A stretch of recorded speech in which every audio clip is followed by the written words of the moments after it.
There's something almost magical about a sealed letter, the way a simple piece of paper, folded and stamped with wax, can carry emotions so powerful they defy distance, time, even danger. Now picture this, a temple bathed in candlelight, where whispers of devotion mingle with the rustle of parchment, but hidden among the prayers and sacred texts are letters that should never have been written, messages of forbidden love, plots of rebellion, secrets that could unravel empires. These weren't just notes passed between lovers or conspirators. They were acts of defiance, smuggled through the very places meant to safeguard purity and faith. How did temples, symbols of divine order, become the perfect cover for such daring deception?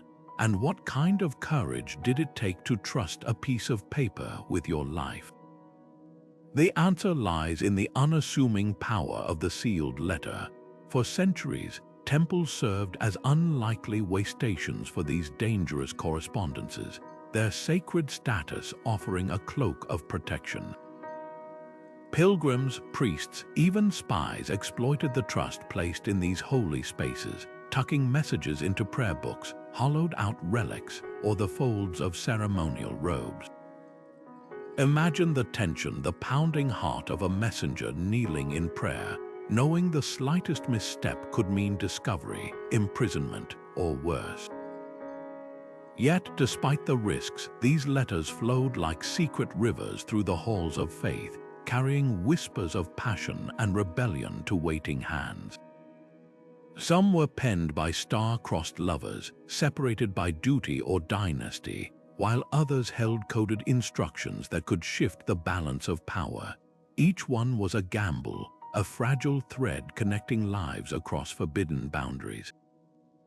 This is the untold story of how sealed letters became the silent heroes, and sometimes villains of history's most dramatic moments. We'll trace their journeys from the hands of desperate romantics to the shadowy networks of spies, uncovering the ingenious methods used to hide them and the high-stakes consequences when they were found. Along the way, you'll meet the unlikely messengers who risked everything for love, loyalty, or liberty, and discover how these tiny, fragile documents change the course of lives and nations. So settle in, because what unfolds isn't just a tale of ink and paper. It's a testament to the audacity of the human spirit and the lengths we'll go to be heard, even when the world demands our silence. Temples stood as more than just houses of worship. They were living fortresses of trust, where the faithful believed even their most dangerous secrets would be shielded by something greater than human law. This unshakable belief in divine protection turned hallowed grounds into the perfect cover for clandestine exchanges. Imagine a priest handing a scroll to a pilgrim, both assuming it contained prayers, while hidden beneath the scripture's ornate calligraphy lay a lover's plea or a rebel's manifesto. The very rituals meant to honor the gods' processions, offerings, the passing of sacred texts became tools for smuggling. No one would suspect a hymn book lined with coded messages or a ceremonial urn hollowed out to hold treasonous letters. But this system relied on more than blind faith. Temples operated as neutral territories where enemies might kneel side by side in false piety, their true intentions masked by devotion. A merchant could slip a letter into the hand of a nun. A spy could pose as a scribe copying holy verses, all under the watchful eyes of statues and stained glass that saw everything yet revealed nothing.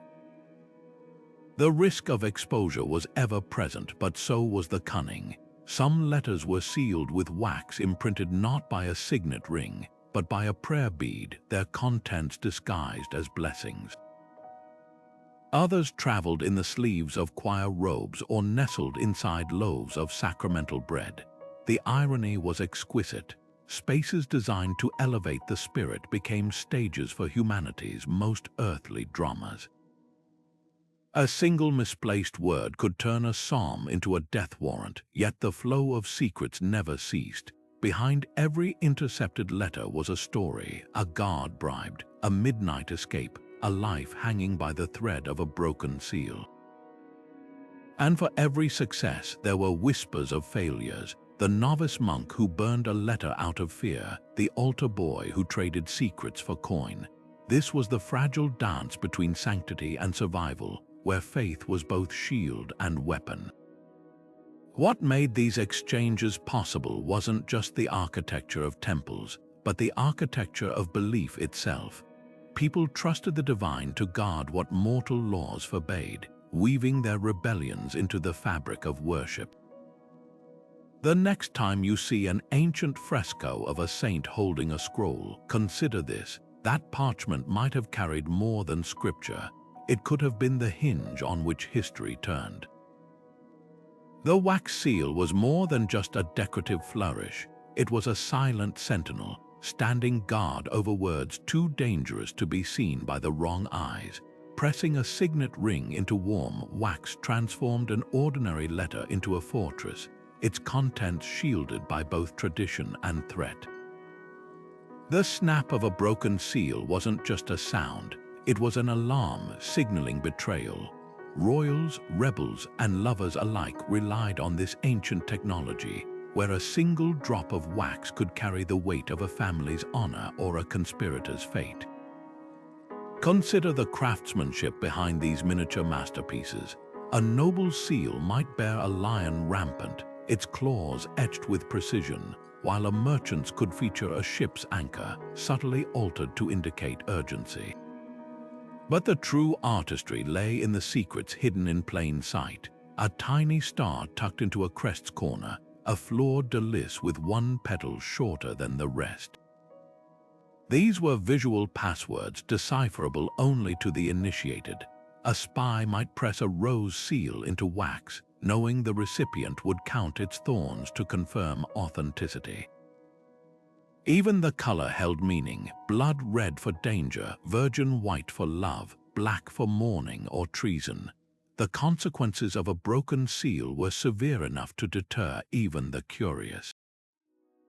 In medieval Europe, tampering with a king's correspondence could cost a courier their hand or their head. Some cultures believed a violated oath sworn on a seal would summon supernatural punishment, weaving divine justice into the very wax. This fear wasn't superstition, it was social engineering, leveraging belief to enforce honesty. A messenger wouldn't risk melting a seal over candlelight when they thought the act might curse their lineage. Yet for all their power, wax seals had vulnerabilities. Clever forgers could steal signet rings or press duplicates into clay. Savvy interceptors learned to lift seals intact with a heated knife, leaving no trace of their intrusion. The arms race between secrecy and exposure led to ever more elaborate defenses. Seals layered with strands of the sender's hair, wax mixed with glass shards that crumbled if disturbed, even poison seals designed to discolor if exposed to common tampering chemicals. Each innovation tells the same story: human ingenuity straining against the limits of trust. What's astonishing isn't just the technical evolution, but how these wax and metal tokens became psychological weapons. A bishop's seal on a letter could make a town surrender without a fight. A queen's broken seal on a captured missive might spark a war. The very act of sealing became theater, a public performance of privacy, where the ritual of pressing wax was as important as the words inside. When a lover folded a letter, kissed the seal, and whispered a prayer over it, they weren't just sending a message. They were turning parchment into a covenant, with wax as their witness. Next time you see a historical document with a cracked seal, look closer. That jagged edge isn't just damage, it's a story. Someone chose to break a promise or keep one with that single decisive snap. And in that moment, a piece of wax held more power than the sword at their hip. Behind the gilded cages of nobility, where marriages were treaties and love was treason, temples became sanctuaries for stolen moments.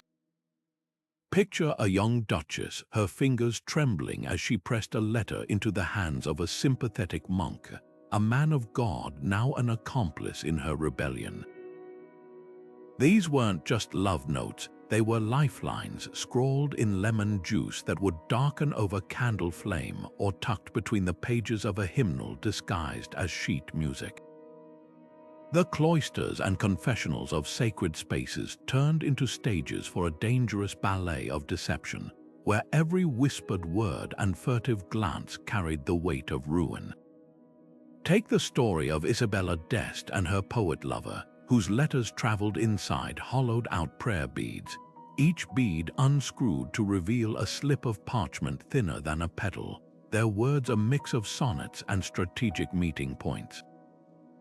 Or the tragic tale of a Persian princess who smuggled verses to her exiled sweetheart by stitching them into the hem of a pilgrim's robe, only for the messenger to drown crossing a river, the ink bleeding into the water like unspoken vows. These weren't just romances, they were high-wire acts performed over the abyss of social disgrace. The codes they devised were as poetic as they were practical. A missive might begin with pious platitudes about devotion to the Virgin Mary, but the real message lay in the spacing between words or the flourishes of certain letters. A circle drawn over an I could signal desperation. A cross at the margin might mean, burn this immediately. Some lovers went further, developing entire languages based on flower symbolism or astrological signs, turning innocent-looking bouquets or almanac notations into declarations of longing. But the greatest trick wasn't hiding the letters, it was hiding the fear. Imagine the agony of waiting weeks for a reply, never knowing if silence meant betrayal or bad luck. A servant's gossip, a rival's suspicion, even a change in the wind that delayed a ship could unravel everything, and when letters were intercepted, the punishments were theatrical in their cruelty. A French countess caught writing to her lover was forced to watch as her letters were fed to doves in the cathedral square, the birds tearing apart the paper like her reputation. Yet for every tragedy there were small victories, a letter that slipped through, a meeting stolen behind a tapestry, a bond that outlasted even death. These lovers knew their stories might never be celebrated in ballads or portraits, but they wrote them anyway, one fragile page at a time. Their legacy isn't just in the words that survived, but in the daring belief that love deserved a voice, even if it had to whisper through hallowed halls to be heard. The holiest places often made the best hiding spots for the deadliest secrets. While temples offered sanctuary to the pious, spies saw them as perfect staging grounds, neutral territory where enemies might kneel side by side, their daggers and documents hidden beneath robes of fake devotion. Take the case of a 16th-century Venetian operative who posed as a deaf-mute monk for 3 years, his silence allowing him to memorize troop movements, whispered in confessionals while smuggling coded maps inside hollowed-out candle holders. Or the Ottoman border temples where imams unwittingly ferried battle plans between caravans, their prayer scrolls layered with invisible ink that revealed fortifications when brushed with pomegranate juice. What made these sacred spaces so effective wasn't just their sanctity, it was their infrastructure. Pilgrimage routes functioned like pre-modern postal networks, with trusted clergy serving as unwitting couriers. A spy could slip a message into the sleeve of a statue being carried to another shrine, knowing the reliquary would pass through checkpoints untouched. Border temples near contested lands became particularly valuable. A Bavarian chapel straddling 2 warring states, for example, hid compartments behind altar paintings where diplomats exchanged ceasefire terms disguised as tithe records. The ruse was simple. No soldier would dare desecrate a saint's portrait to search for treason. But the real genius lay in exploiting ritual.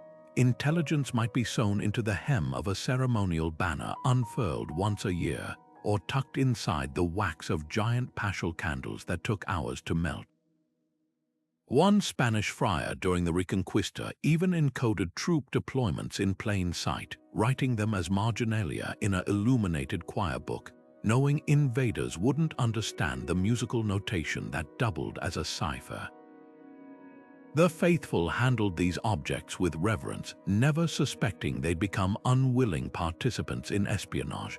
The risks were as extreme as the rewards. A Templar knight caught smuggling letters during the Crusades had his tongue nailed to a monastery gate as a warning. Yet for every gruesome failure, there were spectacular successes, like the Tibetan monk who averted a massacre by hiding warning messages inside prayer wheels, or the Russian nun whose network of informants passed intelligence in communion wafers during Napoleon's invasion. These operatives understood something profound. In a world where faith moved mountains, it could also move armies if you knew how to harness its currents. Perhaps the most striking irony, many of these spies genuinely believed their cause was righteous. A Huguenot resistance fighter might see no contradiction in lying to a priest if it meant saving fellow believers from persecution. Even the atheist spymaster Cardinal Richelieu used convents as relay stations, cynically banking on the enemy's respect for holy ground. This duality, sacred spaces serving both divine and earthly agendas, reveals how belief could be both shield and weapon, sometimes in the same hand. The next time you walk through an ancient cathedral or mosque, look beyond the art and architecture. Those worn stone floors once bore the footsteps of saints and sinners alike, some praying for salvation, others trading secrets that would rewrite maps. The echoes of their whispers still linger in the vaulted ceilings if you know how to listen. Monks and nuns moved through the world with a unique kind of invisibility, not because they hid, but because their robes and rituals made them part of the background. To the outside eye, they were merely vessels of prayer, their hands busy with beads and scriptures, not state secrets. Yet these very qualities made them indispensable to the shadow networks of forbidden correspondence. A nun's habit could conceal more than piety. The folds of her sleeves might hold a nobleman's plea for asylum or a general's battle plans. A monk's vow of silence wasn't just spiritual discipline, it was operational security. Who would suspect the brother who never spoke of carrying messages that could topple thrones? Consider the case of Sister Marguerite de Bourgogne, a 15th-century Benedictine whose convent sat at the crossroads of three warring duchies. To local lords, she was just another face behind the cloister's grate, offering blessings to travelers. But for 2 decades, she ran a relay system for dissident nobles, tucking their letters into the wax seals of official convent correspondence. Her cover was flawless. Who would dare question the sanctity of a sealed abbey document? Meanwhile, across the Alps, Brother Matteo, a scribe in a remote Franciscan monastery, spent his days copying psalms while secretly encoding rebel messages into the illuminations. A dot of gold leaf here, an extra flourish on a letter there, his artistry was his cipher. Not all religious messengers were willing participants. Some were manipulated, their devotion turned against them. A young novice might be told the letter he carried contained prayers for a dying patron, when in reality it held the location of a hidden arsenal. Others were blackmailed. A confessor's knowledge of a nun's family troubles could pressure her into becoming an unwitting courier. The moral torment of these reluctant pawns adds a haunting layer to the history. Imagine the anguish of a priest realizing too late that the charitable donation he delivered to a neighboring parish was actually a bribe to sway an election. Monasteries themselves became architectural accomplices. Their labyrinthine corridors, private scriptoriums, and secluded gardens offered ideal conditions for discreet exchanges. A visiting pilgrim could spend hours in a cloister's herb garden, ostensibly meditating, while actually memorizing troop movements whispered by a monk tending the rosemary. Some abbeys had hidden compartments in their libraries, false backs on bookshelves where sensitive documents could be slipped between volumes of theology. The very features designed to protect sacred solitude became tools for subterfuge, yet the risks were asymmetrical. A noble caught spying might face exile or a fine, but a monk or nun discovered breaching their vows for secular intrigues could expect far worse. Defrocking, imprisonment in solitary cells, even execution under charges of heresy awaited those who fell under suspicion. This imbalance forced ingenious precautions. Messages were often verbal, passed during the chanting of liturgies where the rise and fall of voices could mask key phrases. Others used the monastery's daily rhythms as cover, a note pressed into a loaf of bread during the baking, then retrieved by a beggar at the alms gate. What's most striking isn't the methods, but the motivations. Some clergy acted out of political conviction, believing their service to a cause outweighed their vows. Others were driven by personal loyalties, like the abbess who smuggled letters for her exiled brother, justifying it as family duty. A few, like the infamous spying prior of Toledo, turned their holy offices into full-time intelligence operations, selling secrets to the highest bidder.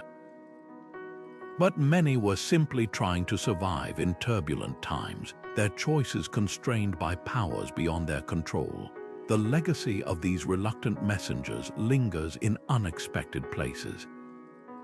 Next time you see a medieval manuscript with unusually elaborate marginalia, or a relic chest with unexplained compartments, consider the possibility that you're looking at the remains of an ancient dead drop. These men and women of faith navigated a world where the line between sacred duty and secular danger was as thin as the parchment they carried, and just as fragile.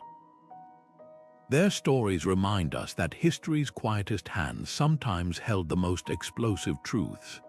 The most ordinary objects became tools of deception in the hands of desperate correspondents. A letter dipped in lemon juice might look like a blank page to prying eyes, but hold it near a candle flame, and the acid would darken, revealing words that burned with urgency. Milk, vinegar, even onion juice, kitchen staples transformed into clandestine inks, their messages emerging only when heated or brushed with revealing chemicals. This wasn't just chemistry, it was alchemy, turning the mundane into the revolutionary with nothing more than a quill and a prayer. But invisible ink was only the beginning. To outwit professional codebreakers, lovers and spies devised ciphers so elaborate they bordered on art. Some used the Caesar shift, moving each letter 3 places down the alphabet, while others employed complex polyalphabetic systems requiring custom-made cipher wheels. The Venetian Council of 10, masters of Renaissance espionage, favored a grid-based cipher where numbers corresponded to syllables, rendering their messages unreadable without a meticulously kept key. One French diplomat even encoded his letters using musical notation, with the spacing between notes indicating troop movements, a symphony of subterfuge. The boldest trick was hiding secrets in plain sight. A seemingly pious letter about a saint's feast day might conceal treason when read every third word. Biblical verses could carry double meanings, with certain underlined letters spelling out coordinates for a rendezvous. The Huguenots, persecuted in Catholic France, perfected this technique, weaving escape plans into hymns and sewing coded maps into altar cloths. Their persecutors never suspected the very psalms they forced Huguenots to sing contained instructions for fleeing the country. What's fascinating isn't just the ingenuity, but the psychology behind these methods. A letter written in milk wasn't just hidden, it was a test of trust. Only someone who knew the secret of revealing it would bother trying, filtering out curious servants or casual interceptors. The act of decoding became ritual, a shared language between conspirators. When Mary, Queen of Scots, received letters from her supporters during her imprisonment, she didn't just read them, she performed alchemy, warming the paper to uncover the loyalty simmering beneath the surface. Yet for every success there were catastrophic failures. Sir Francis Walsingham's spies intercepted Mary's letters not by breaking her cipher, but by inserting themselves into her communication chain. They let her believe her methods were secure, feeding her false confidence until her own words condemned her. This cat-and-mouse game elevated letter writing from mere correspondence to high-stakes warfare, where the stroke of a pen could be as deadly as a sword. The legacy of these techniques lives on in unexpected ways. Modern cybersecurity protocols owe a debt to these early cryptographers, and the basic principles of steganography, hiding messages within other data, still protect sensitive information today. But there's a poignant difference. Where our emails encrypt with impersonal algorithms, these historical letters carried the warmth of human touch. The shaky handwriting of a lemon juice note, the faint scent of vinegar on parchment, these weren't just codes. They were fingerprints of courage pressed onto paper by hands that knew the cost of being caught. Perhaps that's why these methods captivate us centuries later. They remind us that secrecy isn't just about information, it's about intimacy. When a medieval lover folded a milk-written letter into the shape of a rose, they weren't just hiding words. They were offering their heart, trusting that only the right hands would know how to make it bloom. The snap of a broken seal could sound like a death knell. When letters meant for secret hands fell into the wrong ones, the consequences rippled far beyond the parchment. Take the tragic case of Anne Boleyn. Her intercepted note to a courtier, though likely innocent, became a twisted thread in the noose of accusations that sent her to the scaffold. But it wasn't just royalty who paid the price. A merchant's daughter caught passing letters to a rival family's son might find herself cloistered in a nunnery, her dowry burned along with her reputation. The punishment often mirrored the crime. Love letters were sometimes forced down the throats of those who wrote them, their own inked words turned to ash in their mouths. Espionage carried even bloodier stakes. In Elizabethan England, a spy captured with coded letters could expect the grisly spectacle of hanging, drawing, and quartering, a public spectacle designed to terrify others into obedience. The Spanish Inquisition took particular interest in intercepted Muslim correspondence during the Reconquista, using confiscated letters to identify whole networks of resistance. One surviving account describes a family watching their home burn with the Quranic verses they'd hidden in the walls curling into smoke, the parchment's edges glowing like accusation. Yet sometimes the real damage was subtler. A nobleman might survive an intercepted letter's exposure only to become a social pariah, his name whispered behind raised fans at court. The Duc de Lauzun spent 19 years in prison after Louis XIV intercepted his presumptuous marriage proposal to the king's cousin, not for treason, but for the unforgivable sin of overreach. Reputation was currency, and a single seized letter could bankrupt a life standing. The terror of interception bred its own dark creativity. Some senders deliberately planted false letters to mislead enemies, while others wrote in self-incriminating code, knowing the decoy message would distract from the real one hidden elsewhere. A notorious Italian spymaster once sewed a decoy letter into his coat lining, ensuring it would be found during a routine search while the vital message traveled safely in his boot heel. This psychological warfare turned every courier into a potential sacrifice, every letter into a potential trap. What's most chilling isn't the brutality of the punishments, but how ordinary people navigated this minefield. A wife might burn her husband's letters not from jealousy, but to protect him. A scribe could spend years mastering handwriting styles solely to forge believable denials. Even children were enlisted, their innocent faces perfect covers for carrying messages. though discovery might leave them orphaned. The unbroken chain of these silenced voices stretches across centuries, a reminder that history belongs not just to those who wrote, but to those who dared to send. Few love stories burn as brightly or end as tragically as that of Abelard and Heloise, whose forbidden letters turned a Parisian cloister into a stage for heartbreak. When the brilliant philosopher Abelard began tutoring young Heloise in the 12th century, their intellectual spark ignited a passion so intense it defied the rigid social order of medieval France. After their secret marriage was discovered and Abelard was violently castrated by Heloise's vengeful uncle, the lovers retreated to separate monasteries, but their connection survived through letters smuggled by sympathetic monks.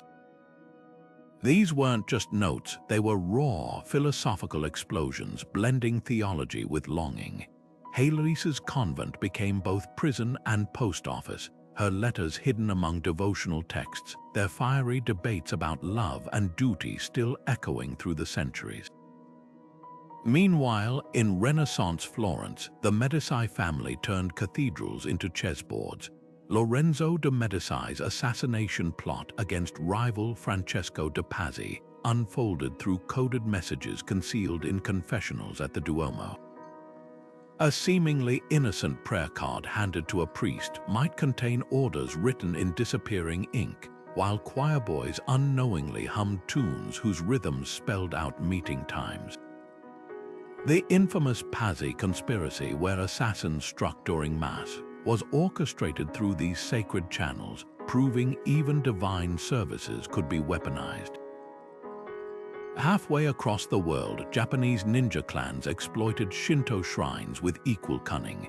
During the Sengoku period's civil wars, shrine maidens called Miko acted as couriers, their ceremonial dances masking the transfer of scrolls tucked into folding fans.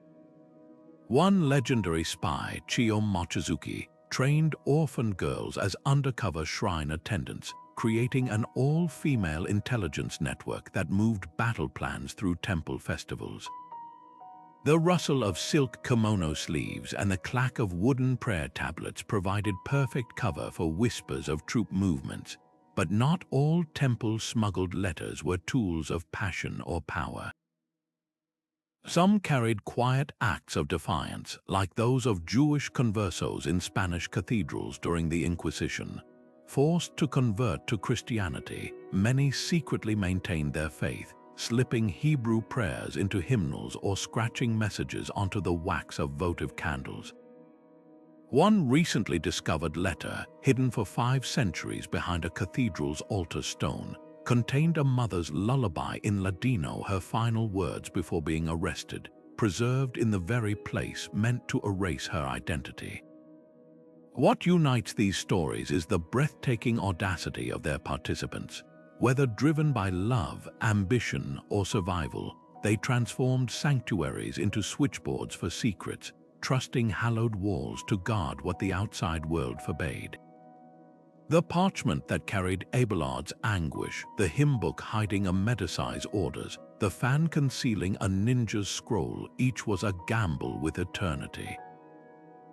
And though some secrets crumbled to dust, others endured, proving that even the most fragile paper could outlast stone, sword, and time itself. In the shadow of clashing armies, temples became unlikely islands of calm, neutral ground where sworn enemies could lay down their swords long enough to pass a letter. Picture Constantinople during the Crusades, where Venetian and Byzantine diplomats, their nations at war, met in the hushed nave of Hagia Sophia to exchange terms scrawled on parchment. Neither side would risk being seen negotiating openly, but within those sacred walls, the rules changed. The very air seemed to hold its breath as messengers from rival camps crossed the same threshold, their footsteps echoing under mosaics of Christ Pantocrator, whose judging eyes watched over these fragile truces of ink and wax. This tradition of temple as truce stretched back centuries. Ancient Egyptian pharaohs used temple couriers to negotiate with rebellious vassals, knowing the sanctity of Ammon's shrines would protect their envoys. In feudal Japan, warring samurai clans left weapons at Shinto shrine gates before discussing ceasefires, their letters sealed with cherry blossom wax as a promise of transient peace. Even during Europe's bloodiest religious wars, Protestant and Catholic commanders sometimes arranged prisoner exchanges in monastery courtyards, their temporary cooperation brokered by abbots holding sealed agreements like holy talismans. What made these spaces so effective wasn't just their spiritual aura, it was their logistical genius. Temples often stood at geographic crossroads, making them natural meeting points. Their labyrinthine layouts allowed for discreet entrances and exits. A Byzantine general could slip into a side chapel while his Ottoman counterpart entered through the pilgrim's door, their intermediaries passing messages near the reliquaries without ever crossing paths. The rituals themselves provided cover. A bishop blessing a congregation might discreetly hand a scroll to a knight kneeling for communion, the transaction masked by the murmur of Latin prayers. The psychology behind this system was equally fascinating. Combatants who would balk at meeting in a tavern or royal court found sanctuary in shared reverence. A Mughal emperor might refuse to receive a Hindu rebel in his palace, but in the courtyard of Delhi's Jama Masjid, their scribes could trade terms under the pretense of discussing Quranic interpretations. This unspoken code that even enemies deserved the dignity of sacred space created bizarre moments of coexistence. Records from Spain's Reconquista describe Muslim and Christian diplomats sharing a single candle to melt wax for their seals, their hands nearly touching in the gloom of a Toledo synagogue-turned-church. Yet the tension never fully dissipated. Some temples installed truce chambers with separate doors for opposing factions, their walls lined with religious symbols from both faiths to signal impartiality. Others employed deaf-mute monks as go-betweens, ensuring no accidental provocation through misinterpreted words. The precautions reveal how thin the veneer of trust really was. A single misplaced phrase or broken seal could reignite violence. In 1543, a botched message exchange in a Croatian monastery escalated into a massacre when one side accused the other of swapping the agreed-upon silver seal for lead. Perhaps the most poignant aspect was how these fragile systems occasionally birthed real peace. The Treaty of Westphalia, which ended Europe's 30 Years' War, was drafted in part through letters shuttled between Münster's St. Paul's Cathedral and Osnabrück's Town Hall by Franciscan friars. Their brown robes became synonymous with neutrality, a mobile extension of sacred ground. Similarly, Tibetan monks mediating between king emperors and Mongol khans developed a unique temple cipher, where terms were written in alternating vertical columns of Manchu and Mongolian, readable only when held at a specific angle to the light, a literal metaphor for compromise. These historical episodes leave us with a haunting question. Why did parchment passed in prayer halls sometimes succeed where battlefield victories failed? The answer lies in the alchemy of setting and symbol. A letter sealed in a temple carried the weight of divine witness, making its promises or threats feel cosmically binding. When adversaries chose to negotiate between altars rather than battle lines, they acknowledged something greater than their conflict. Even the most hardened warlord hesitated to betray an oath sworn where the echoes of his own prayers still lingered. The golden age of temple espionage couldn't last forever. As empires grew more centralized and bureaucratic, the once unchallenged sanctity of religious couriers began to crumble beneath the weight of royal suspicion. By the 17th century, Europe's expanding postal systems offered rulers something temples never could: control. Why rely on monks who answered to God when you could employ state-appointed couriers sworn to the crown? The shift was gradual but inevitable. Kings who once turned a blind eye to abbey mailbags now stationed inspectors at monastery gates, peeling back wax seals with impunity. In France, Cardinal Richelieu's infamous Black Cabinet routinely intercepted church correspondence, their forgers so skilled they could reseal letters without leaving a trace.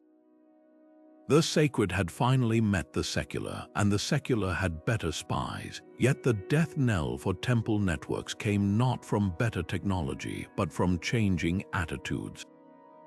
Enlightenment thinkers mocked the idea of divine protection for treasonous letters, dismissing it as medieval superstition. A new breed of diplomat emerged, one who saw secrecy as a science rather than a sacrament. Venetian ambassadors, long masters of cipher and disguise, began favoring canals over cathedrals for their dead drops. The British Admiralty developed its own postal fleet, its ships faster and more secure than any pilgrim's satchel. Even lovers found safer channels, with Paris's first public mailboxes appearing in the 1650s, offering anonymity without the risk of a confessor's betrayal.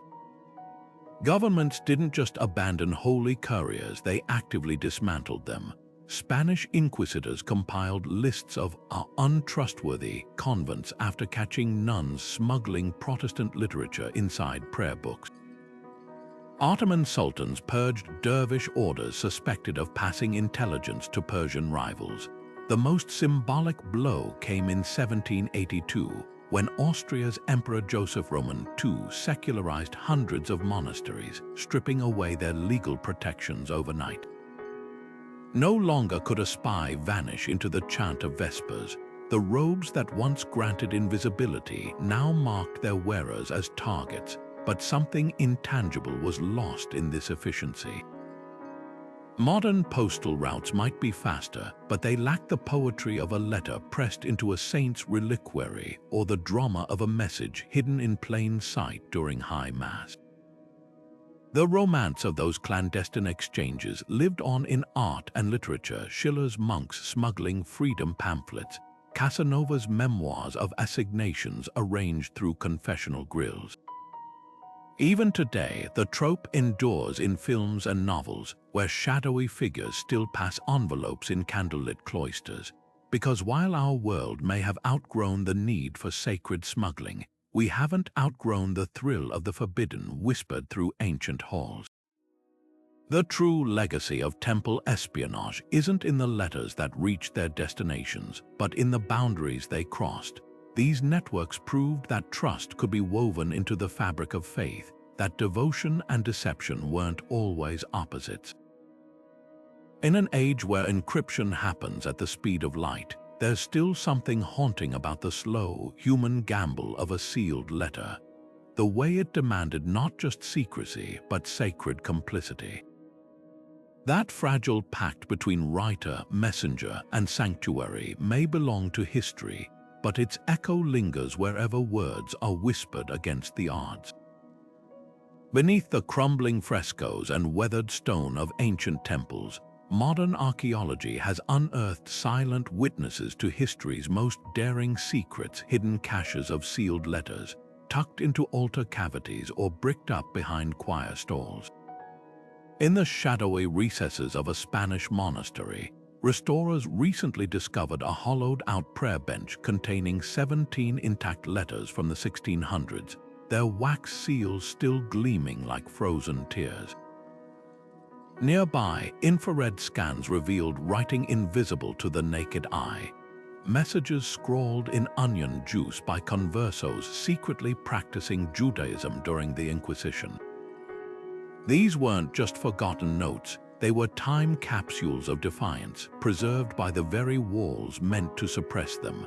The most tantalizing finds are the unopened letters, their contents still a mystery after centuries. In 2019, workers restoring Prague's Strahov Monastery stumbled upon a lead case hidden beneath a 14th-century floor tile. Inside lay a bundle of letters bound with silk, each stamped with the personal seal of Holy Roman Emperor Charles IV. The wax remains unbroken, the parchment untouched, What royal secrets or personal confessions might they hold? Historians debate whether to risk damaging them with modern scanning technology or leave them as they were intended, sealed for eternity. Deciphering these discoveries requires equal parts science and intuition. At Oxford's Bodleian Library, conservators use multispectral imaging to read letters damaged by humidity or time, revealing words thought lost forever. One technique involves suspending fragile documents in a humidification chamber, essentially a high-tech steam bath, to gently relax creases without tearing the fibers. Other teams employ amino acid analysis to identify organic inks, tracing their origins to specific monasteries or even individual scribes. The process is painstaking. It took 3 years to fully reconstruct a single water-damaged letter from a Venetian nun to her exiled lover, its ink blurred into ghostly streaks. But the real magic happens when these fragments coalesce into human stories. In a Catalan cathedral, archaeologists found a child's doodle tucked beneath a loose floor tile, a crude drawing of a family holding hands with the words "Papa come home" in shaky script. Nearby lay a soldier's unfinished letter from the War of Spanish Succession, its ink trailing off mid-sentence as if the writer had been interrupted. Together, they form a heartbreaking diptych of separation and longing. Elsewhere, a bundle of letters hidden in a Vienna synagogue's attic revealed a network of Jewish families smuggling news during the Nazi occupation, their tiny handwriting crammed into the margins of prayer books. Perhaps the most poignant are the letters never meant to be sent. Beneath York Minster, workers found a lead box containing a nun's confession, written in 1528 and addressed to her deceased mother. She'd hidden it near a statue of the Virgin Mary, the closest she could come to absolution for loving a man she couldn't have. These intimate acts of courage and desperation remind us that history isn't just written by the powerful. Sometimes it's whispered by those who trusted their secrets to stone and silence, hoping against hope that someday someone would listen. Every unfolded crease, every deciphered word adds another thread to the vast tapestry of human connection. When conservators at the Vatican archives recently peeled apart 2 seemingly blank pages stuck together for 400 years, they discovered a desperate plea from a Renaissance artist imprisoned for heresy, his final words scratched into the paper with a fingernail. These fragile artifacts are more than historical curiosities. They're proof that even in the darkest corners of history, people found ways to say the unsayable. And now, centuries later, their voices are finally being heard. A wax seal was never just a lock. It was a promise made physical. Pressing a signet ring into warm wax transformed ink and parchment into something sacred, a covenant between sender and recipient that carried the weight of an unspoken oath. This symbolism resonated across cultures. In medieval Europe, breaking a royal seal without permission was tantamount to treason, while in Mughal India, a noble's personal seal on a letter was considered as binding as his handshake. The seal didn't just protect the message, it embodied the sender's honor, their very presence distilled into a single stamped emblem. Literature and art amplified this power, turning sealed letters into vessels of destiny. Shakespeare's plays hinge on them: the fateful letter that undoes Othello, the misdelivered note that propels Romeo to his tragic end. In Renaissance paintings, angels often hover with sealed scrolls, their unbroken wax signifying divine mysteries yet to be revealed. Even the Bible's book of Revelation describes a scroll with 7 seals, each one's opening heralding apocalyptic change. These weren't mere storytelling devices. They reflected a universal understanding that breaking a seal meant crossing a threshold, unleashing consequences that couldn't be undone. The rituals surrounding seals deepened their symbolism. Japanese courtiers of the Heian period would scent their sealing wax with plum blossom oil, so the recipient would catch its fragrance before reading, a sensory promise of sincerity. Persian poets sealed love letters with a thumbprint pressed into saffron-infused wax, leaving behind a golden imprint as personal as a kiss.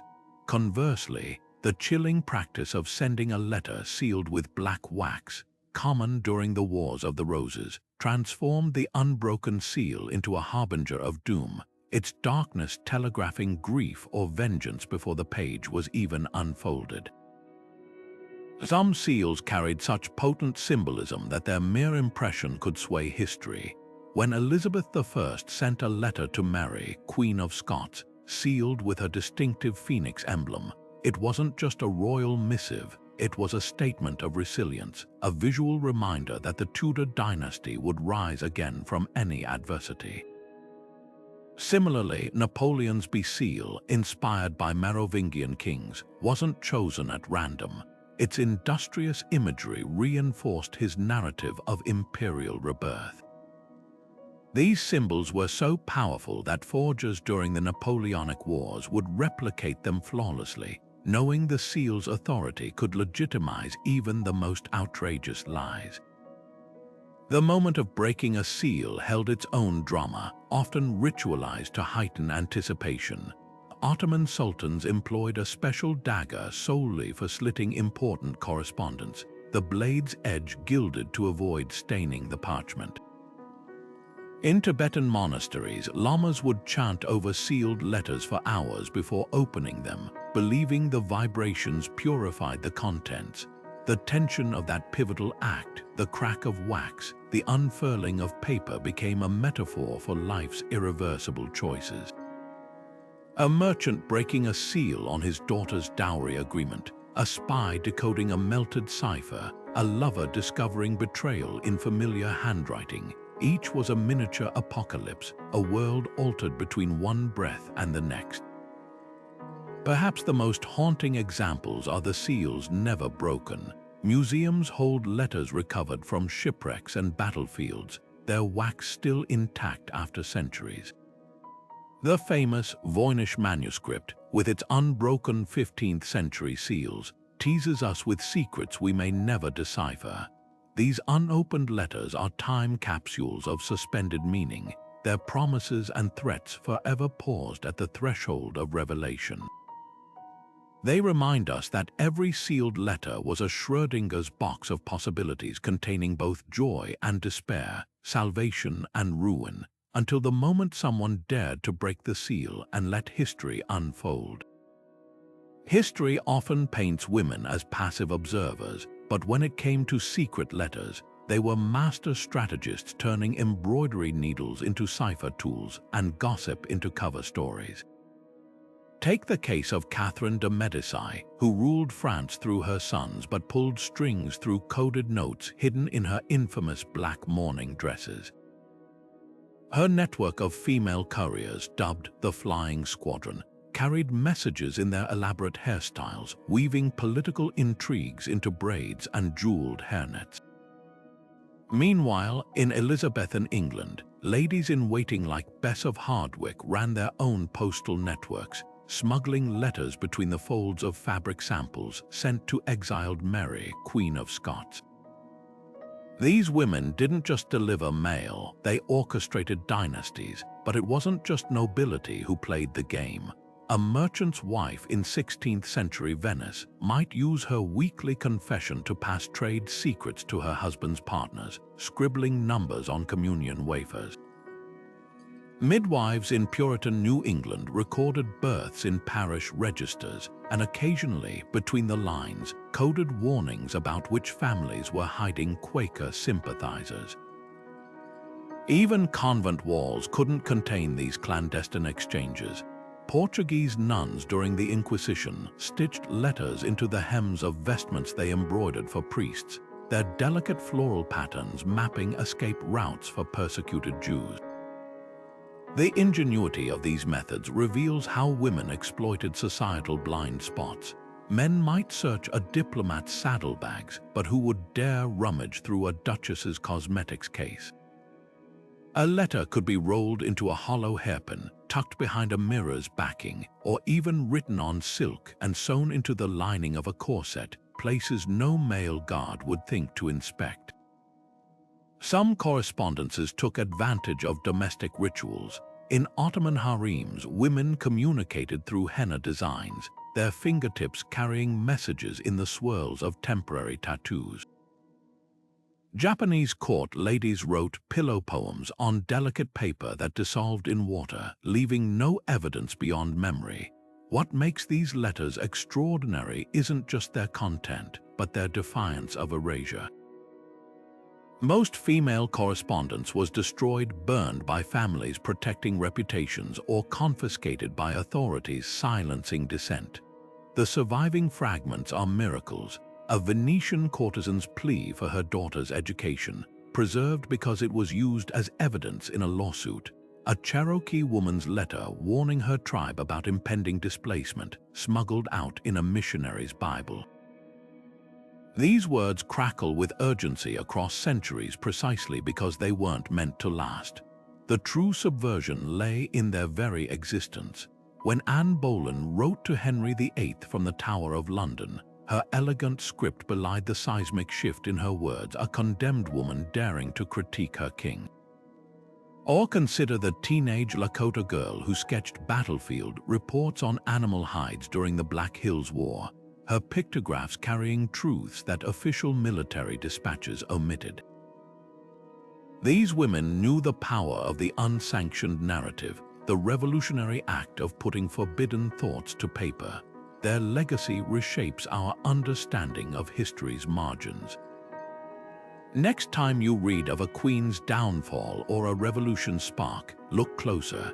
Between the lines of official records, you might find the crease of a folded letter. The faint scent of lavender ink whispers from the shadows where women wrote the world. The line between divine duty and desperate deception blurred every time a monk tucked a rebel's letter into a psalm book or a nun pressed a lover's note between communion wafers.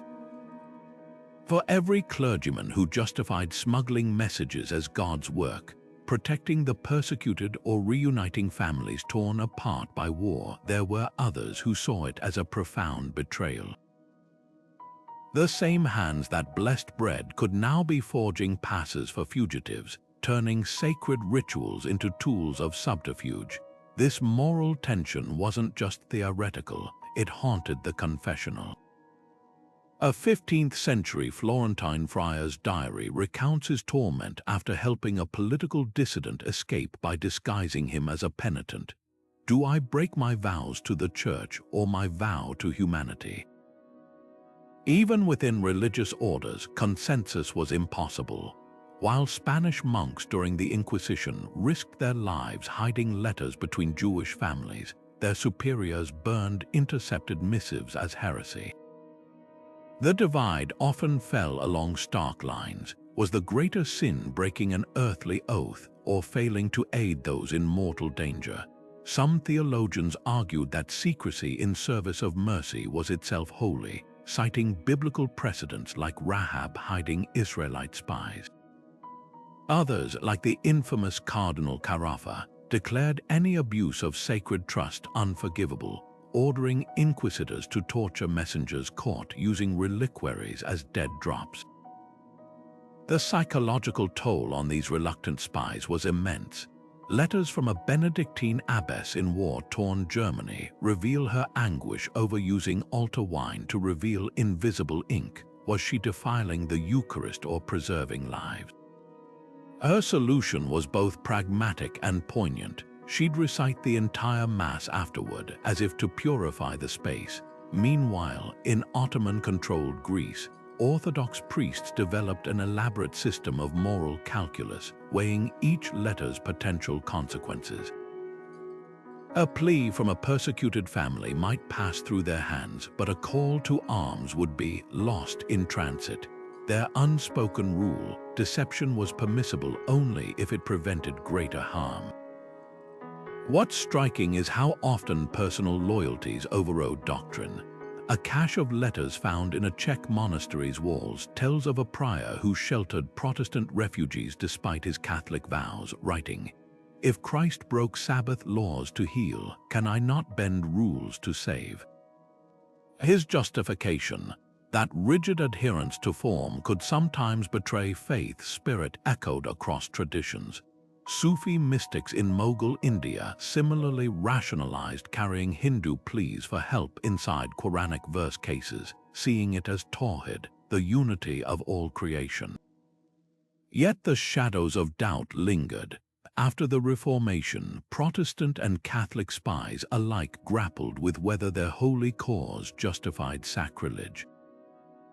A Lutheran pastor's intercepted letter to his wife confesses his nightmares after hiding intelligence inside a stolen monstrance. I see the host dripping blood each time I close my eyes. Conversely, a Jesuit's journal boasts of fooling Dutch Calvinists by sewing maps into martyrs' relics, convinced his ends purified his means. These contradictions reveal a deeper truth. Sacred spaces became moral battlegrounds precisely because they represented something worth fighting for. When a Tibetan Lama smuggled letters in prayer wheels during Chinese invasions, or a rabbi in medieval York encoded escape routes in Torah scrolls, they weren't just exploiting trust, they were redefining what protection of the sacred truly meant. Perhaps that's why these stories still resonate. They force us to ask where we draw the line between vows and survival, between the letter of law and the weight of conscience. And in that tension, we glimpse not just history's complexity, but our own. The story of secret letters is at its heart a tale of technological innovation, an arms race between concealment and exposure that unfolded one material breakthrough at a time. Picture the moment when ancient scribes first traded brittle clay tablets for pliable papyrus, suddenly able to roll messages into scrolls small enough to hide in a sandal or a sleeve. Or the medieval leap to parchment, its durable surface allowing for intricate folding techniques like the letterlock method, where a page became its own envelope through elaborate origami-like creases, its contents protected by a labyrinth of folds. These weren't just practical upgrades, they were revolutions in secrecy, each new material expanding what was possible to hide, and how well it could stay hidden. Wax seals, too, underwent their own evolution. Early seals were simple blobs of resin, easily pried open and reattached. But by the Renaissance, they'd transformed into sophisticated anti-tampering devices. Innovators began embedding hairs or silk threads into the wax snap-on, and the breach was obvious. Others mixed crushed glass or sand into the mixture, so any attempt to lift the seal would leave telltale cracks. The most paranoid senders used split seals, where half the emblem was stamped on the letter and half on the wrapping, ensuring any interception would require destroying the evidence. These weren't just crafts, they were prototypes of modern tamper-evident packaging, born from the same urgency to outwit prying eyes. The real game-changer, though, was the rise of invisible inks. What began as simple lemon juice darkening when heated expanded into a chemist's playground. Renaissance spies wrote with solutions of alum or lead salt, revealable only by brushing the page with a specific reagent. During the American Revolution, British agents used a sympathetic ink made from iron sulfate, which appeared when dabbed with a sponge soaked in potassium cyanide, a trick that, unfortunately, poisoned as many spies as it helped. The French took it further, developing inks that vanished after reading, leaving behind nothing but paranoia. Each advance forced codebreakers to innovate too, carrying ultraviolet lamps centuries before they became standard forensic tools. Locking mechanisms turned letters into miniature vaults. 17th century diplomats favored slide locks, where a strip of parchment threaded through slits in the page, secured by a seal at each end. Open one improperly, and the entire assembly would unravel like a shredded map. Wealthy correspondents commissioned puzzle boxes with hidden compartments. their lids opening only when twisted in a precise sequence. One surviving specimen from the Mughal court features a lotus-shaped box that blooms when its petals are pressed in the correct order, a marvel of engineering that kept a Shah's love letters safe from his courtiers. This dance of innovation mirrors today's cybersecurity battles in uncanny ways. The medieval scribe encoding messages by shifting letters 3 places in the alphabet was using the same principle as modern Caesar ciphers. The Venetian spies who developed polyalphabetic substitution in the 1500s laid groundwork for encryption algorithms that now guard our emails. Even the concept of steganography, hiding messages within innocent carriers, lives on in digital watermarking and encrypted metadata. The tools have changed, but the core struggle remains: how to share secrets in a world determined to expose them. Perhaps most fascinating are the parallels in human behavior. Just as we now debate privacy versus security in digital surveillance, Enlightenment-era governments clashed over whether to intercept all church mail. The same ethical dilemmas that plagued Renaissance codebreakers, how far to go in violating trust for greater good, echo in modern debates over backdoor access to encrypted devices. History doesn't just rhyme, it whispers passwords across the centuries. The next time you send a secure message, remember, you're part of an unbroken chain stretching back to monks hiding parchment in reliquaries and ninjas sewing scrolls into kimono linings. The mediums have evolved from wax to fiber optic cables, but the essential question endures: how do we keep our most fragile truth safe in transit? Somewhere in the vaults of a Venetian palace or the servers of a Silicon Valley startup, the answer is still being written, one innovation at a time. Shakespeare knew the power of a sealed letter like few others. His plays turned parchment and wax into instruments of fate. In Twelfth Night, Malvolio's downfall hinges on a forged love letter, its broken seal unleashing chaos.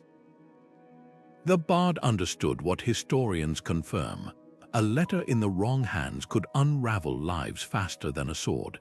Alexander Dumas amplified this tension in The Three Musketeers, where Milady's counterfeit seal on a death warrant becomes a ticking time bomb. These weren't just plot devices, they were reflections of an era when a single letter could mean exile or execution. Even Jane Austen, whose novels sparkle with drawing room wit, threaded her stories with the quiet peril of intercepted correspondence. When Lydia Bennet's elopement letter goes astray in Pride and Prejudice, the scandal isn't just gossip, it's a financial catastrophe for her sisters.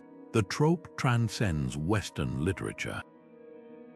In Japan's The Tale of Genji, written 1,000 years ago, lovers exchange poems on scented paper, their delicate seals a silent language of intimacy and risk. Pushkin's Eugene Onegin turns on a heartfelt letter delivered too late, its unbroken seal symbolizing love's cruel timing. These universal themes, betrayal, longing, the fragility of trust, echo the real-life dramas of historical figures like Heloise and Abelard, whose passionate letters were as dangerous as they were poetic. What makes these fictional letters so gripping is their grounding in reality. The cryptic note in The Count of Monte Cristo that Edmond Dantès finds sewn into a prayer book. Prisoners in the Bastille really did that. The intercepted love letters that doomed Tolstoy's Anna Karenina. Nobles in Imperial Russia kept bonfire buckets by their desks for such emergencies. Writers didn't invent these stakes, they borrowed them from history's ledger, where a single missive could ignite revolutions or end dynasties. Even children's literature carries traces of this legacy. The magical letters in Harry Potter that burst through seals to reach their recipients, they're a whimsical nod to the desperate ingenuity of real couriers who boiled letters in onion juice to make them look like blank parchment. The fantasy of enchanted ink finds its roots in the lemon juice codes used by Tudor spies. These stories endure because they tap into a primal fear that our most private thoughts might be exposed. Whether it's Cyrano de Bergerac whispering love through a sealed letter or a modern thriller's encrypted flash drive, the core tension remains. The seal is a promise, the parchment a confessional, and the moment it's broken, anything can happen. Literature's genius lies in reminding us that for all our technology, we still crave the tangible thrill of a letter's snap, the weight of words meant for one set of eyes alone. Perhaps that's why we still return to these tales centuries later. They capture the exquisite risk of putting pen to paper, the gamble that your heart or your secrets will reach their destination unbroken. In a world of instant messages, the slow burn of a sealed letter holds something irreplaceable. The delicious terror of the wait, the irreversible act of breaking the seal, the irrevocable step into someone else's mind. Writers from Shakespeare to Garcia Marquez have known this truth. A letter isn't just information. It's a bullet, a kiss, a grenade with the pin already pulled. Some letters transcended their purpose as mere messengers. They became objects of reverence or terror, their very parchment thought to pulse with unseen power. In medieval Spain, a love letter from a martyred nun was sewn into the robes of a statue of the Virgin Mary, where pilgrims would touch it for blessings, believing the ink had absorbed her sanctity. Across the Alps, Swiss mercenaries carried letters from their sweethearts into battle like talismans, convinced the words alone could deflect arrows. But not all such relics inspired devotion. After the execution of Mary, Queen of Scots, her final letter to the French king was said to curse anyone who read it without royal blood, a superstition so potent that for centuries, archivists handled it with gloved hands and averted eyes. The rituals surrounding these letters reveal humanity's tangled relationship with the written word. In Bohemia, villagers would bury letters containing family secrets beneath church altars, trusting consecrated ground to silence them forever. Japanese shoguns ordered treasonous correspondence burned with sacred cedar chips, the smoke thought to carry their contents directly to the gods for judgment. Some traditions bordered on sorcery. Byzantine monks would dissolve compromising letters in holy water and drink them, literally internalizing their secrets. The act wasn't just practical, it was sacramental, turning destruction into a form of communion. What transformed ordinary parchment into something supernatural was often tragedy. When the poet Petrarch's beloved Laura died, he carried her letters in a silver locket next to his heart for 30 years, the ink eventually staining his skin like a tattoo. That locket later became a Renaissance relic, displayed in Padua's cathedral as proof of love's power to outlast mortality. Conversely, the infamous Devil's Letter of 17th century Germany, a noblewoman's confession to witchcraft, was nailed above a village gate to ward off evil, its words believed to repel dark magic. The same object could be sacred or cursed depending on who held it, proving that meaning clung to letters like shadows. Modern archaeology continues to unearth these charged artifacts under haunting circumstances. In 2012, workers restoring a Normandy cathedral discovered a cavity behind a fresco containing 32 letters from the 100 Years' War, each folded into tiny squares, their seals intact. Carbon dating revealed they'd been hidden during the Black Death, likely by a priest preserving last messages from the dying. No one has ever opened them. Similarly, a lead box excavated from beneath Lisbon's Jeronimos Monastery holds a bundle of 16th century letters bound with human hair, a macabre binding suggesting they contain confessions too dire for paper alone. The mystique endures because these letters exist at the intersection of memory and mystery. When museum visitors today peer at Anne Boleyn's final letter to Henry VIII or Napoleon's scorched love notes to Josephine, they're not just reading history, they're standing before secular relics, where the act of writing became an act of defiance against time itself. The ink may fade, the wax may crack, but the belief remains: some words are too powerful to ever truly disappear. Temples weren't just local hubs, they were nodes in an astonishingly vast communication web that stretched across deserts, mountains, and seas. Pilgrims trudging the Silk Road, merchants sailing the Mediterranean, and scholars crossing the Alps all shared one thing: they moved within a network of sacred Wastations where trust was as universal as prayer. A letter entrusted to a Buddhist monk in Nara could reach a Nestorian Christian monastery in Persia, passed hand to hand along routes worn smooth by centuries of sandaled feet. These weren't random exchanges, they were part of a sophisticated relay system where timing was everything. Monks in Cluny knew when the annual caravan from Constantinople would arrive with letters sewn into the hems of pilgrims' robes, just as Tibetan lamas anticipated the monsoon winds that brought palm leaf missives from Sri Lanka. The efficiency of this system put royal couriers to shame. While official messengers struggled through bandit-infested passes, temple networks moved information with startling speed by leveraging celestial events. A letter from a Cairo imam might reach Cordoba in weeks by riding the wave of Ramadan travelers, its path traced by the phases of the moon. The Vatican's archives reveal that papal edicts often reached Scottish monasteries faster via Irish monks hitching rides on fishing boats than through England's guarded post roads.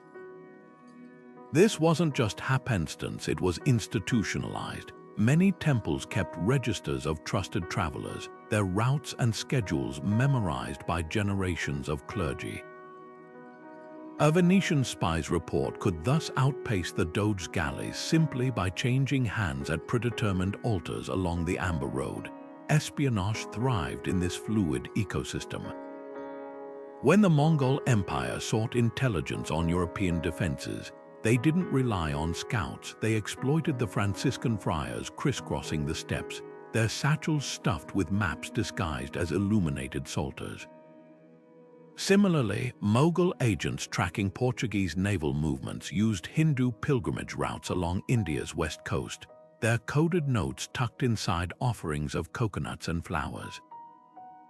The genius lay in the system's deniability. An intercepted merchant might be searched, but who would dare violate a pilgrim's votive candle or a rabbi's Torah scroll? The interconnectedness of these networks reveals a medieval world far more globalized than we imagine.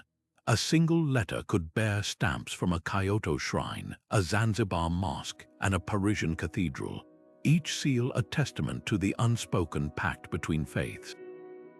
Tibetan monks exchanged astronomical data with Persian astrologers via Nestorian intermediaries. Jewish traders in Alexandria used Coptic Christian caravans to relay market prices to Cordoba's silk merchants. Borders, as we think of them, barely existed for these flows of information. What made this possible wasn't just geography, but a shared language of gestures and symbols. A pilgrim from Armenia could deposit a letter at an Ethiopian monastery by placing it beneath a specific icon, a system so reliable that Byzantine generals used it to coordinate with Nubian allies against Arab armies. The real borders weren't between nations, but between the initiated and the oblivious. When a Korean diplomat in 15th century Nanjing needed to send sensitive observations home, he didn't risk the imperial post. He tucked his report inside a donated sutra, knowing Buddhist librarians in Gyeongbokgung would recognize the coded margin notes. This system's collapse came not from war or plague, but from something subtler: the rise of the bureaucratic state. As kings standardized currencies and languages, they also monopolized communication. The last flicker of the temple network might be traced to a desperate moment in 1789, when French revolutionaries intercepted a letter hidden in a reliquary, sent by a doomed aristocrat to her brother in Vienna, its path a ghostly echo of the old pilgrim roads. By then, the world had already shifted. Steam engines and semaphore towers would soon make messages instantaneous but impersonal. What was lost wasn't just speed or secrecy, but the poetry of words carried across continents by hands joined in something greater than politics, the quiet understanding that some truths move best when wrapped in faith. There's a heartbeat of rebellion in every secret letter ever written, a pulse quickened not just by danger, but by the intoxicating thrill of sharing something the world isn't meant to see. Why would a medieval nun risk imprisonment to pass a love note, or a merchant defy imperial edicts to send market secrets? Because secrecy transforms ordinary words into forbidden treasure, binding writer and reader in a conspiracy of intimacy. The act of hiding a letter didn't just protect its contents, it elevated them, turning even mundane gossip into something sacred. This psychological alchemy, where fear and desire mix into unshakable resolve, reveals truths about human nature that transcend centuries. Consider the sheer audacity of Heloise writing to Abelard after their forced separation, her letters dripping with theological arguments and barely concealed longing. Every stroke of her quill was defiance not just against her uncle's wrath, but against an entire social order that deemed her love illegitimate. The danger didn't diminish her words, it distilled them into something purer, sharper. Historians have found similar intensity in letters between enslaved people separated by sale, their coded messages often sewn into quilt patterns or hidden in spirituals. The greater the risk, the more precious the connection became, because secrecy didn't just conceal, it consecrated. This dynamic plays out in startlingly modern ways. Judah courtiers whispering through ciphered sonnets weren't so different from teenagers today passing notes in class. The same neural pathways light up whether you're a 17th century spy melting wax over treasonous plans or a modern couple texting forbidden desires. Neuroscience suggests why secrecy triggers dopamine surges, linking the thrill of hidden communication to the brain's reward system. When Mary, Queen of Scots, penned her doomed letters to Babington, she wasn't just plotting, she was addicted to the dizzying high of shared secrecy, even as it led her to the scaffold. Yet for every thrill seeker, there were those driven by sheer desperation. Jewish families during the Spanish Inquisition smuggled letters inside Torah scrolls not for adventure but survival, each word a lifeline to scattered relatives. Their messages often included deliberate errors in Hebrew scripture, subtle distress signals recognizable only to other conversos. Here, secrecy wasn't a game, it was a language of last resort, where every folded corner or misplaced vowel could mean the difference between life and death. The psychological weight of these letters is almost unbearable to imagine. Hands shaking as they wrote, knowing discovery meant torture, yet unable to stay silent. The flip side of this intimacy was paranoia, the gnawing fear that your most trusted confidant might crack under pressure. Renaissance diplomats developed elaborate rituals to test loyalty before revealing ciphers, like handing a courier a blank sealed letter first to see if it was tampered with. Venetian spies sometimes sent 3 identical letters by different routes, expecting at least 2 would be intercepted, just to keep their enemies guessing. The psychological toll of such distrust surfaces in marginalia. A French noblewoman's recovered letters show her increasingly erratic handwriting, her sentences fragmenting as she descends into isolation, terrified even her maid might betray her. What makes these exchanges so poignant is their fragility. A Mughal princess's love letter, hidden in a lotus-shaped music box for 2 centuries, still bears the indentation where her lover's signet ring pressed too hard, as if urgency could seep into the paper itself. We can almost hear the catch in her breath as she sealed it, the pause before handing it to a eunuch whose loyalty might be bought by rivals. That tension between the desperate need to connect and the terror of exposure is what turns historical letters into psychological time capsules. They capture not just words, but the weight of the unspeakable risks taken to send them. Perhaps this is why sealed letters fascinate us centuries later. In a world of digital oversharing, they remind us that some truths only matter because they're hidden, that real intimacy often flourishes in shadows. The next time you hold an antique letter, resist the urge to judge its contents by modern standards.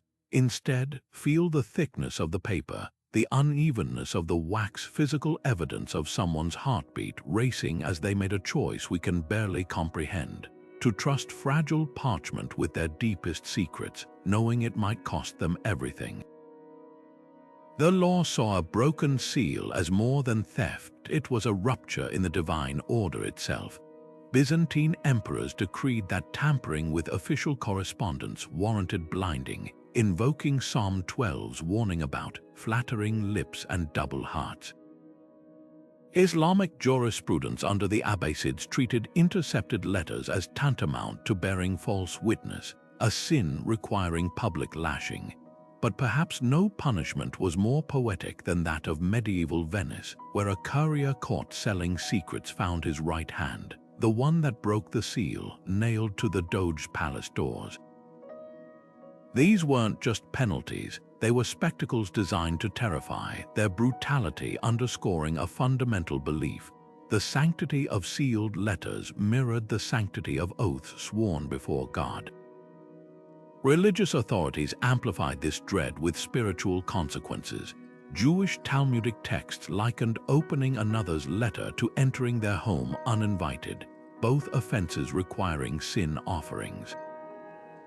Buddhist monastic codes barred monks from carrying secular messages entirely, their vows of detachment extending even to folded parchment, yet scripture often contradicted practice. Despite Quranic prohibitions against misusing mosques for worldly affairs, Mamluk-era court records show Cairo's Al-Azhar Mosque serving as a clearinghouse for merchant disputes, with judges routinely accepting letters passed between prayer columns as evidence. This hypocrisy wasn't lost on critics. 14th-century Franciscan reformer Alvarez Pelagius railed against bishops who condemned letter smuggling while using cathedral crypts to hide their own tax evasion schemes. Enforcement depended less on doctrine than on personal alliances. A Spanish inquisitor might burn a Protestant's love letters as heresy, then overlook a noblewoman's treasonous correspondence because her uncle sat on the council. The infamous affair of the poisons in Louis Roman 14 court revealed how Madame de Montespan's sealed letters to a witch went unopened for years, not out of respect for privacy, but because the captain of the guard was her lover. Even temple networks had their price. Tibetan monks transporting political missives often demanded payment in silver tea bricks rather than spiritual merit. This tension between law and desire birthed some of history's earliest privacy arguments. When Renaissance jurist Andrea Alciotto defended a Milanese merchant charged with sealing business contracts with a counterfeit ring, his argument that the content's truth mattered more than the seal's authenticity planted seeds for modern evidentiary standards. Similarly, English common law's distinction between breaking and merely inspecting a seal, established in a 1609 case involving a suspicious butler, foreshadowed contemporary debates over digital metadata versus content. The irony is rich. Our legal frameworks for private communication were forged in the fires of people desperately breaking the rules. What emerges isn't just a history of repression, but of resistance. Every time a nun sewed a pardon plea into an altar cloth or a dissident scribbled verses on mosque donation receipts, they were asserting something radical, that some truths transcend man's laws. The stained glass windows of Chartres Cathedral still bear faint scratches from where Huguenot prisoners awaiting trial scraped messages into the lead frame's defiant proof that even in chains, They trusted sacred walls to carry whispers the law tried to silence. Modern encryption might seem light, years removed from wax seals and lemon juice, but the dance between secrecy and surveillance hasn't changed, only the props have. Take WhatsApp's end-to-end encryption. Those little padlock icons are the digital descendants of the intricate wax seals that once guarded noble correspondence. Even the stakes feel eerily familiar. When journalists today use Signal to protect sources, they're channeling the same urgency as medieval monks hiding rebel messages in psalm books. Both understand that privacy isn't just about hiding, it's about protecting lives. The parallels run deeper than tools. Consider the debate over government backdoor access to encrypted devices. It's a modern twist on the 16th century Vatican's insistence that confessional seals couldn't protect treasonous talk. Back then, priests argued that breaking the sanctity of confession undermined divine trust. Today, tech giants warn that weakening encryption erodes the very fabric of digital society. The core conflict remains: how much power should authority have to peek behind the curtain? Historical workarounds also foreshadowed modern hacks. Tudor spies writing in lemon juice would marvel at today's steganography, embedding data in vacation photos or Spotify playlists. The Venetian practice of planting decoy letters mirrors contemporary honeypot files designed to distract hackers. Even the concept of burner phones finds its ancestor in disposable, throwaway ciphers, used by Renaissance diplomats, one-time codes scribbled on parchment and eaten after reading. What's truly timeless is the psychology of secrecy. The dopamine hit a resistance fighter felt slipping a note into a hollow crucifix isn't so different from the thrill of sending a disappearing Snapchat. And just as Mary, Queen of Scots, convinced herself her cipher was unbreakable, modern activists often overestimate the anonymity of Tor browsers. Human nature hasn't evolved with our tech. We still underestimate adversaries and overtrust tools. Yet there's a crucial difference. Medieval messengers knew interception meant torture or death. Today, surveillance often feels abstract, making us careless. We type passwords into public Wi-Fi with none of the terror that haunted a nun smuggling heresy in her sleeve. Perhaps that's the most valuable lesson from history. Privacy isn't just about tools, but vigilance. When Tibetan monks hid prayers in statues, they didn't just rely on the hiding spot. They watched for informants, changed routes, and sometimes chose silence. This lineage of secrecy offers more than nostalgia. It's a warning. Every time a new surveillance law passes or a social platform tweaks its privacy policy, we're reenacting age-old struggles between control and freedom. The parchment and wax may be gone, but the essential question endures: who gets to decide which secrets stay buried? Time has been the silent thief of history's most tantalizing secrets, its fingers slowly crumbling wax seals and turning inked confessions to dust. Humidity warps parchment, sunlight bleaches ink, and even the oils from human hands, centuries of curious archivists or desperate couriers, can corrode delicate fibers.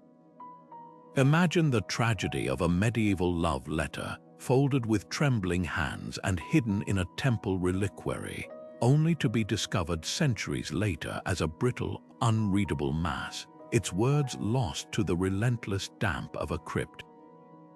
Or the political manifesto sewn into a monk's robe, disintegrating into confetti during an overzealous museum restoration. These aren't just documents, their voices silenced by decay, their stories reduced to ghostly stains on paper. Yet against these odds, modern conservators wage a quiet war to salvage what remains. In the climate-controlled vaults of the Vatican secret archives, specialists use microclimate cases lined with silica gel to stabilize papal correspondence from the Renaissance, some so fragile they can't be touched without dissolving. At Oxford's Bodleian Library, multispectral imaging resurrects letters damaged by centuries of candle soot, peeling back layers of grime to reveal words thought lost forever. One breakthrough technique involves freezing documents infected with mold in argon gas, halting decay without harming the ink, a method that recently recovered a cache of 16th-century merchant letters from a flooded Venetian basement. The human element is just as destructive as the environment. Wars have incinerated entire archives, like the fire that consumed the library of Alexandria's trove of Ptolemaic correspondence. Well-meaning collectors in the 18th and 19th centuries often preserved letters by gluing them into scrapbooks, unwittingly creating acidic death traps that yellowed and cracked the very pages they sought to protect. Even digitization, our modern panacea, has pitfalls. Early scans of Revolutionary War letters at the U.S. National Archives used such harsh lighting that some inks faded irreversibly, leaving the originals blank while their digital copies remained legible, a cruel irony. Every surviving letter is a minor miracle with its own epic of near destruction. Take the so-called cipher letters of Mary, Queen of Scots, intercepted by Elizabethan spies and used to condemn her. They survived execution orders, the English Civil War, and a Luftwaffe bombing raid on the British Museum, only to nearly vanish in 1974 when a pipe burst above their display case. Quick-thinking curators blotted them dry with cotton wool, saving treasonous words penned 4 centuries earlier. Similarly, the recently discovered Sistine Chapel scrolls, smuggled letters concealed behind frescoes by Michelangelo's disgruntled assistants, were almost discarded as rubble during renovations until a sharp-eyed restorer noticed faint quill strokes beneath plaster dust. The race against decay is a ticking clock. In Istanbul's Topkapi Palace, conservators battle metal gall ink corrosion, where iron-based inks from Ottoman court documents slowly eat through parchment like invisible termites. At Kyoto's Imperial Library, experts combat a more poetic menace, tynid moths whose larvae devour centuries-old paper, leaving lace-like patterns where shoguns' secrets once lay. Even advances like nanoparticle deacidification sprays or AI-assisted transcription of faded scripts can't keep pace with the sheer volume at risk.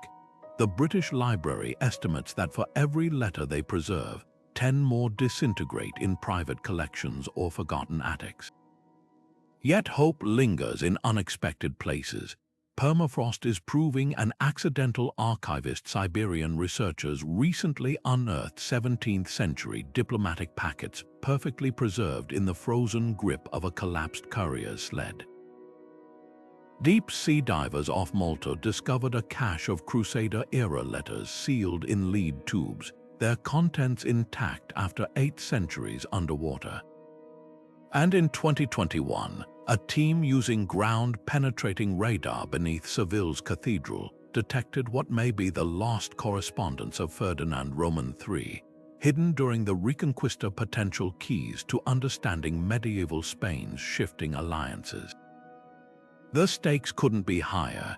Each rescued letter isn't just a historical artifact, it's a corrective lens, offering new angles on events we thought we understood. When conservators at the University of Bologna recovered waterlogged letters from Napoleon's abandoned baggage train, they revealed that his disastrous Russian campaign was plagued by miscommunications, not just cold. A single surviving love note between a Tudor courtier and his betrothed, salvaged from a fireplace's edge, upended assumptions about arranged marriages in Renaissance England. These fragile pages are more than paper, they're time machines waiting to rewrite the stories we tell ourselves about who we were and who we might become. Buddhist monasteries along the Silk Road turned scripture copying into an art of deception. Monks meticulously transcribed sacred sutras onto thin rice paper, then layered treasonous messages beneath them using charcoal ink that vanished when held to light. The scrolls looked like ordinary devotional texts until warmed over a candle, revealing battle plans or warnings of invading armies hidden between lines of prayer. Meanwhile, in the shadow of Egypt's temples, priests exploited the mummification process. Letters dipped in natron salt and rolled into papyrus amulets could pass through checkpoints untouched, who would unravel a burial offering to inspect it. The ink, preserved by the same chemicals that kept pharaohs intact, often outlasted the empires that tried to suppress it. Half a world away, Shinto shrines in feudal Japan weaponized ritual purity.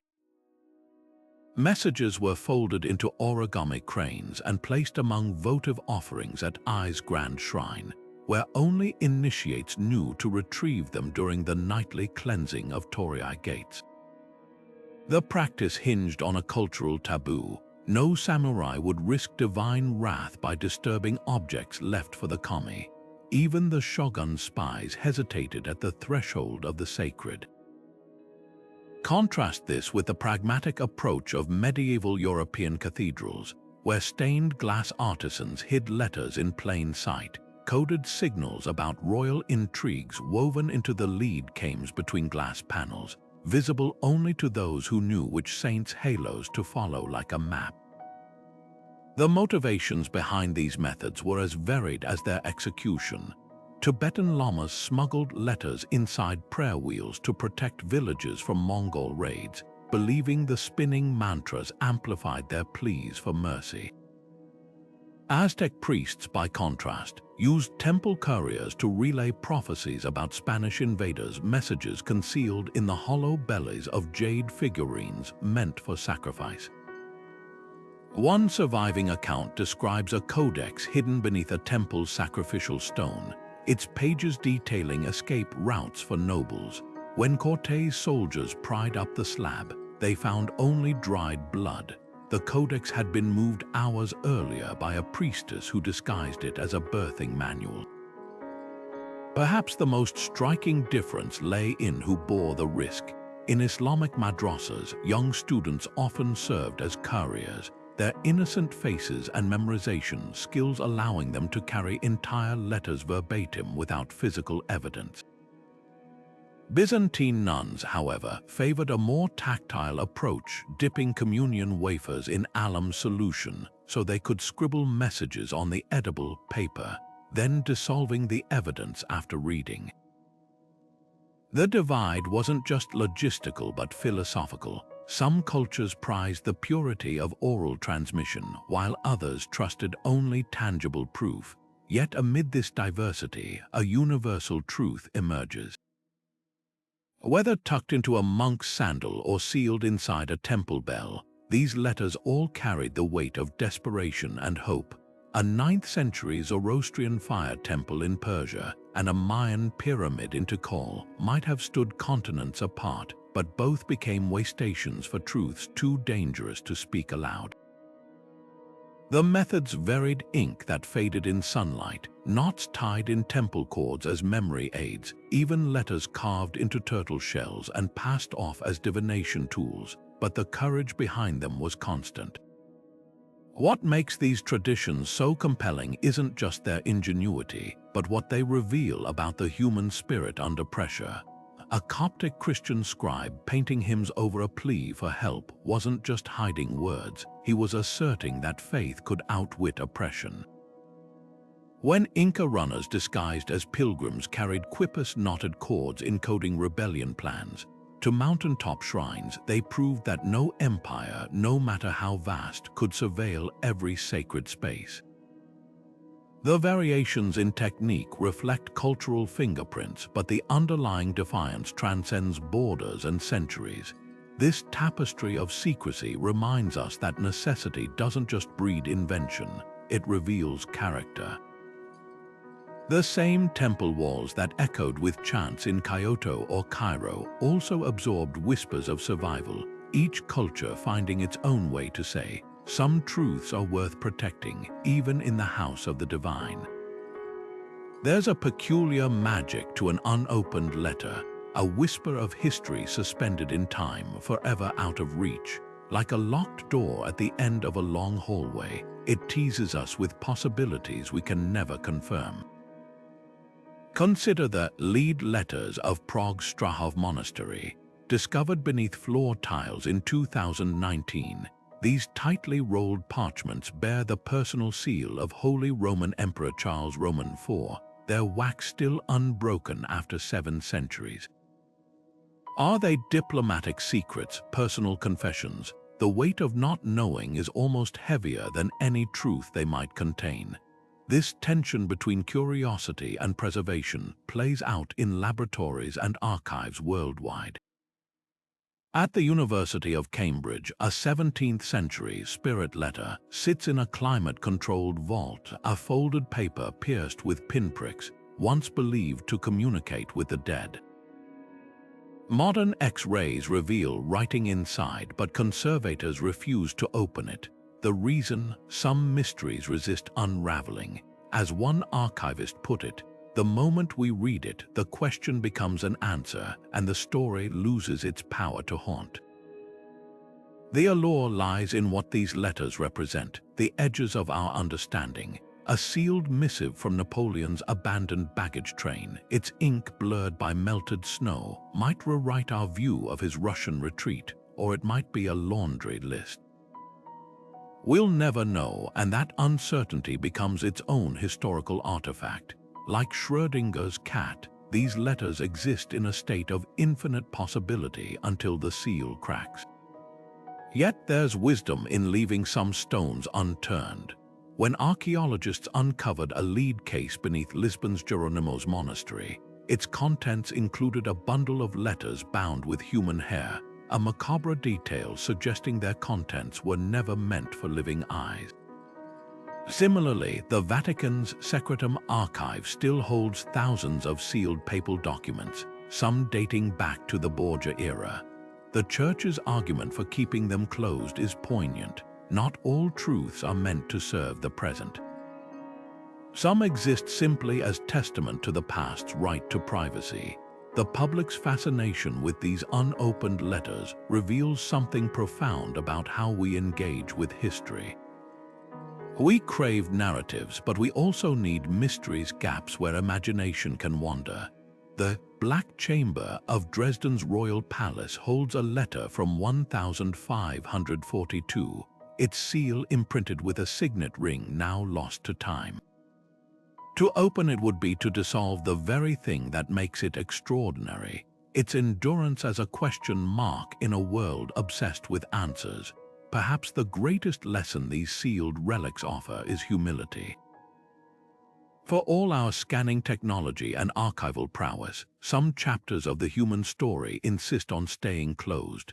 The next time you see an unopened letter in a museum case, don't just wonder what's inside, consider why it remains unread. Sometimes the most eloquent thing history can say is nothing at all. From forbidden love to high-stakes espionage, sealed letters were more than just parchment and wax. They were lifelines strung between the cracks of a world that demanded silence. These fragile messengers carried heartbeats across battlefields, whispered rebellion through cloisters, and turned temples into switchboards for the truths too dangerous to speak aloud.